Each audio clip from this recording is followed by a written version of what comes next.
रोहिला साहब, mines and mineral हम पिछले तकरीबन 6-8 महीनों से सुन रहे हैं। पाकिस्तान के यहां से अरबों डॉलर वो लाए जा सकते हैं। बलूचिस्तान इस हवाले से सबसे आम है, उसके बाद सिंध। तो क्या वाकई ये पूरा एक प्लान है कि बलूचिस्तान को भी तरक्की दी जा सके और बलूचिस्तान की हुकूमत ये कर पाएगी फेडरल के साथ मिलकर, आप समझते हैं? प्लान का तो नहीं पता जी, लेकिन हमारी ख्वाहिश जरूर है कि ऐसा हो जाए। आपने बिल्कुल दुरुस्त फरमाया है, मिनरली बहुत रिच इलाका है वो, और उसके अलावा वहां पर आप सीपेक को भी देखिए तो एक बहुत बड़ा रोल प्ले कर सकता है पाकिस्तान की तकदीर बदलने में और अपनी तकदीर बदलने में। लेकिन जैसा पैनलिस्ट ने फरमाया पहले, वहां पर मेरा तो ख्याल ये है कि बलूचिस्तान की सियासत एक आईना होती है हमारी वफाक की सियासत का। जो पूरी सूरत हाल जो पूरी सूरत हाल, सियासी सूरत हाल हमारे मुल्क में चल रही होती है, वो उसी को रिफ्लेक्ट कर रही होती है। और अगर हम देखें तो बलूचिस्तान की तारीख में ये जो सैंडमैन सिस्टम है, ये कॉलोनियल टाइम से आया हुआ था, जिसको आप कह सकते हैं कि ये पैटर्न और क्लाइंट रिलेशनशिप होता है।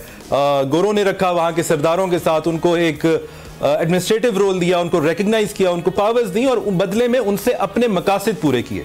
1970 में भी, जैसे लगारी साहब ने भी जिक्र किया, जब 1 यूनिट डिसॉल्व हुआ प्रेसिडेंशियल ऑर्डर के थ्रू और उसको सूबा बनाया गया, और 1972 में जब इसकी पहली सूबाई असेंबली तश्कील दी गई, तो उस वक्त भी हमें, और तब से लेके आज तक हमें यही नजर आता है कि वहां पर जो जितने भी फेडरेशन की इंटरेस्ट पूरे करने के लिए वहां पर लोगों को हैंड पिक किया जाता है। 1970 से आज तक देखें तो तकरीबन 28-29 साल का अरसा बनता है, जिसमें से 22 साल तकरीबन वहां पर ये जो बाकी मुल्क की पार्टियां हैं उनकी हुकूमत रही है।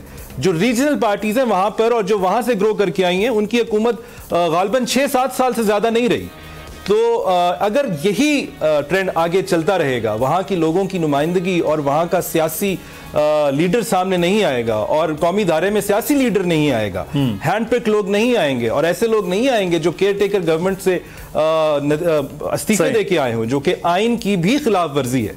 इसके ऊपर तमाम कानूनी माहिरीन की राय भी मेरे ख्याल से तो एक तरफ ही है कि ये नहीं हो सकता था, और मैं हैरान हूं कि चलें अब देखते हैं कि नई रोहिला साहब की नई हुकूमत आई है तो एक यंग वजीर वाकई वो उस तरह से कर पाएं जैसे बलूचिस्तान के लोग तवक्को करते हैं कि काश उनके मसाइल भी हल हो पाएं और वहां के मुंतखब नुमाइंदों को जो डायरेक्ट फंड्स देने का अमल है वो रुके और वहां तरक्याती स्कीमों के जरिए काम हो, तो शायद कुछ तब्दीली भी हो सके।